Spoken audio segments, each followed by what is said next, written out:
Salut tout le monde, bienvenue dans cette nouvelle vidéo qui va forcément t'intéresser, qui m'a intéressé et qui va intéresser absolument tous les étudiants étrangers. C'est tout simplement les jobs étudiants. Je peux parier qu'actuellement tu te demandes mais comment je vais faire pour trouver un job étudiant quand je vais arriver à Montréal.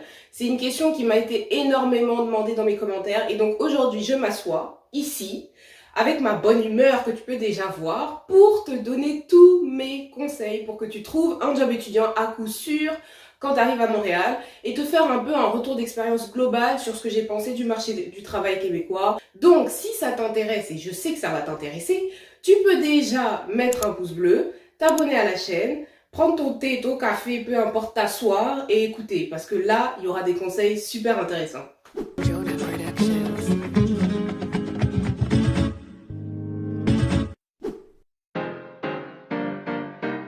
La première chose à laquelle tu dois faire particulièrement attention si tu veux travailler au Canada, c'est tout simplement à l'aéroport de vérifier qu'il y a bien noté sur ton permis d'études que tu peux travailler sur le territoire canadien. Soit tu demandes à l'agent et il te dit oui, tu as le droit de travailler, il t'explique. Soit tu vérifies directement sur ton permis d'études et si c'est pas noté, pense à poser la question, on ne sait jamais. Ensuite, une fois que tu as commencé à t'installer, que voilà, tu sens la vibe québécoise venir en toi et tout, tu te sens bien, faut faire ton NAS parce que tu en auras besoin si tu veux te faire embaucher quelque part. Ton NAS, c'est ton numéro d'assurance sociale. J'en ai parlé dans ma vidéo sur les formalités, donc si ça t'intéresse de manière générale, je t'invite à aller la voir. Et sinon, la demande se fait en ligne. Je pense que ça prend 10 jours à 2 semaines. Ensuite, au moment de chercher du travail, potentiellement que tu vas vouloir te faire un CV. Attention, le CV canadien n'est pas égal au CV français. Les normes ne sont pas les mêmes et pour moi, il y a certaines choses auxquelles tu dois faire attention. La première chose, et pour moi la chose la plus importante, c'est le langage. Fais bien attention au langage que tu utilises dans ton CV. Tout simplement parce que le langage qu'on va utiliser en France n'est pas forcément le même que celui qu'on utilise au Québec. Par exemple, en France, on dira que tu as fait une licence de patati tatata. Au Québec, on dira que tu as fait un baccalauréat de patati tatata. Le baccalauréat en France, c'est pas du tout la même chose. Donc fais bien attention au vocabulaire que tu utilises. Pareil pour le master, ce sera plutôt une maîtrise. Donc je pense que si tu veux te faire comprendre par les employeurs, je t'invite vraiment à faire bien attention que tu utilises le bon langage. Pour ça, rien de plus simple, tu vas sur internet, tu regardes un CV, un modèle de CV québécois et tu vérifies que le langage correspond. Voilà.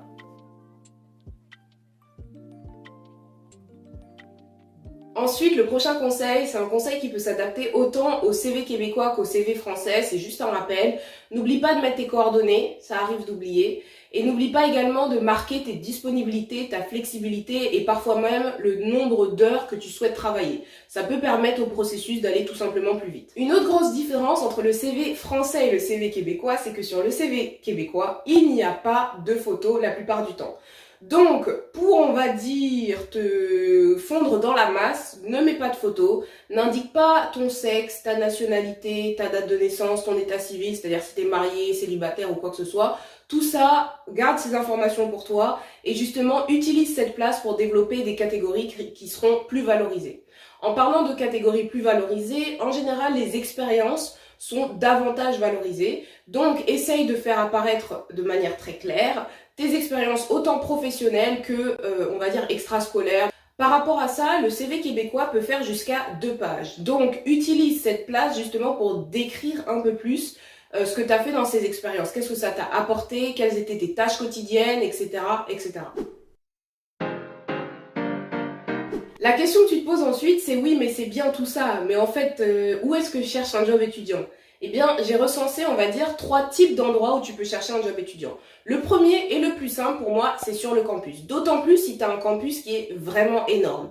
La première chose que tu peux faire, c'est tout simplement, sans même te déplacer, avant même d'arriver, de regarder la banque d'emploi de l'université dans laquelle tu vas aller. Toutes les universités ont des banques d'emploi et à la rentrée, ils vont publier des offres de jobs étudiants qui peuvent tout à fait t'intéresser. Ensuite, en te baladant dans l'université, tu verras qu'il y a un certain nombre de services qui peuvent être faits par des étudiants, comme par exemple travailler à la cafétéria, dans la salle de sport, voire même dans les cafés étudiants, restos étudiants s'il y en a, ou les petits magasins de librairie ou de papeterie. Donc de manière générale, si tu vois quelques petits magasins ou quelques petits endroits où on fournit des services dans l'université, je te conseille d'aller demander s'ils recrutent. La plupart du temps, ils recrutent, ne te fais pas de soucis pour ça. Ensuite, tu peux être surveillant d'examen ou correcteur d'examen. Moi, j'ai été surveillant d'examen pendant 2 semestres et j'avais trouvé cette offre d'emploi sur la banque d'emploi de l'université. Pour ce qui est d'être correcteur d'examen, il faut déjà que tu aies validé le cours en question avec une note suffisamment bonne pour qu'ensuite tu puisses devenir correcteur de cet examen pour les prochains qui vont prendre le cours. Et finalement, si tu veux avoir peut-être un job étudiant qui s'approche davantage de tes études, parle avec tes professeurs. C'est vraiment le meilleur conseil global que je peux vous donner si vous faites un échange au Canada ou si vous étudiez de manière générale au Canada. Moi, j'ai toujours trouvé que mes professeurs étaient particulièrement disponibles pour répondre à des questions par rapport au cours, mais aussi pour répondre à d'autres questions qui n'avaient strictement rien à voir sur leur parcours, sur comment ils ont fait pour en arriver là, etc., etc. Donc si tu sens qu'il y a un cours qui t'a particulièrement plu, que le professeur était très pédagogue, que tu as appris plein de choses, n'hésite pas à la fin du semestre ou à la fin d'un cours d'aller le voir et de lui dire ce que tu en as pensé. Peut-être que tu as des opportunités professionnelles qui peuvent pas tomber du ciel, mais en tout cas qui peuvent se trouver à cet endroit-là. Donc, n'hésite vraiment pas à parler autant avec tes professeurs qu'avec les autres élèves qu'il y a dans les cours. La plupart des étudiants, qu'ils soient québécois ou étrangers, ont un job étudiant à côté. Je te conseille de discuter avec eux, ils ont souvent fait plusieurs jobs étudiants, ils pourront t'aiguiller un petit peu sur là où tu peux chercher, voire même l'endroit où ils travaillent actuellement est en train de recruter et donc ils peuvent faire passer ton CV. Le deuxième endroit où tu peux chercher des jobs étudiants, c'est tout simplement hors du campus. Moi, je te conseille, dans les premières semaines, au moment où tu vas arriver et tu vas vraiment commencer à visiter, vagabonder un peu dans la ville, prends quelques CV avec toi, ça te coûte rien. Et à chaque fois que tu vas à un endroit qui te plaît, l'ambiance elle a l'air chill, etc. Les gens ont l'air heureux et tout, tu vas, tu demandes, est-ce que vous recrutez en ce moment? Et si c'est le cas, tu déposes ton CV. Que ce soit dans les supermarchés, les cafés, les restos, les salles de sport, il y a plein d'endroits. Le dernier endroit où on peut dire tu peux chercher un job étudiant, c'est tout simplement en ligne. Donc tu peux utiliser Indeed comme en France, tu peux également utiliser Monster, Jobboom ou Emploi Québec. Moi, c'est les 4 sites sur lesquels je suis allée juste pour tâter un peu le terrain quand je cherchais un job étudiant. Récemment, le salaire minimum au Québec vient de passer à 14,25 $ de l'heure en brut. Donc par exemple, si tu travailles 15 heures par semaine, j'ai fait le calcul, à la semaine, ça te fera au minimum un peu plus de 214 $ en brut. Et à la fin du mois, ça te fera au minimum, encore une fois en brut, au moins 855 $. Un autre truc juste avant de finir qui peut être intéressant, c'est que dans mes souvenirs, au Canada, le versement du salaire, c'est toutes les 2 semaines. Par rapport à la réglementation, pendant tes cours, tu as le droit de travailler jusqu'à 20 heures par semaine au maximum. Et pendant les vacances scolaires, tu peux travailler à temps plein. Attention, je sais que sur ça, il y a un peu moi, j'avais pas très bien compris la règle, mais apparemment, tu ne peux travailler pendant l'été que si tu es inscrit au semestre qui va commencer l'automne suivant. Donc ensuite, tu vas forcément te demander, oui, mais est-ce que c'est gérable avec les cours, ma vie sociale à côté, patati, patata, comment je vais faire, est-ce que je vais être débordée? Honnêtement, je pense que c'est gérable. La plupart des étudiants que j'ai rencontrés là-bas, comme je te l'ai dit, ont un job étudiant à côté. Maintenant, je pense que atteindre le 10 heures par semaine, si tu es organisé, c'est assez faisable. 15 heures, ça, c'est moyennement faisable. Maintenant, 20 heures par semaine, ça commence à faire beaucoup. Donc, ce que je peux te conseiller d'ores et déjà, si tu as la possibilité de choisir tes cours, c'est d'essayer de te renseigner sur la charge de travail de ces cours. Des fois, il y a des groupes Facebook des étudiants de l'université dans lesquels on pose des questions par rapport aux différents cours, comment ça s'est passé, comment était le professeur, etc., etc. Peut-être utilise ces informations ou en tout cas essaye d'équilibrer tes cours, c'est-à-dire d'avoir des cours qui demandent une grosse charge de travail à côté de cours qui demandent un peu moins de charge de travail. Tu peux avoir par exemple 2 cours qui demandent beaucoup de travail et 3 cours qui en demandent beaucoup moins. Ça te permettra à côté de gérer un job étudiant. Et donc je me suis rendu compte que j'ai complètement oublié de faire mon retour d'expérience. Donc c'est la Binta du montage qui est en train de vous faire le retour d'expérience.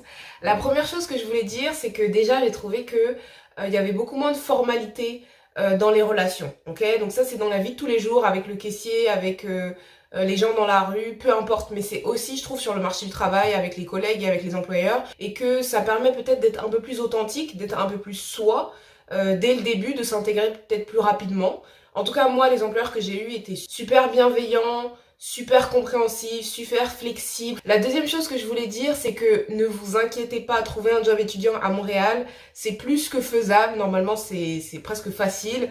Donc, ne vous inquiétez pas, vous trouverez un job étudiant quoi qu'il arrive à Montréal. Vraiment, pas de stress pour ça. Stressez pour d'autres trucs, tu vois, mais pas pour trouver un job étudiant. Et la dernière chose que je voulais dire, c'est que comme dans la plupart des jobs un peu de service, genre restauration, fast-food, café, etc., ce genre de choses, c'est très souvent des étudiants qui font ce job-là. Bien, ils ont tendance à avoir conscience du fait que, par définition, tu vas avoir des contraintes spécifiques. Après, tu vois, moi, la différence, c'est que mes jobs étaient particulièrement flexibles de par leur nature, parce que quand j'étais surveillante d'examen, c'était des missions.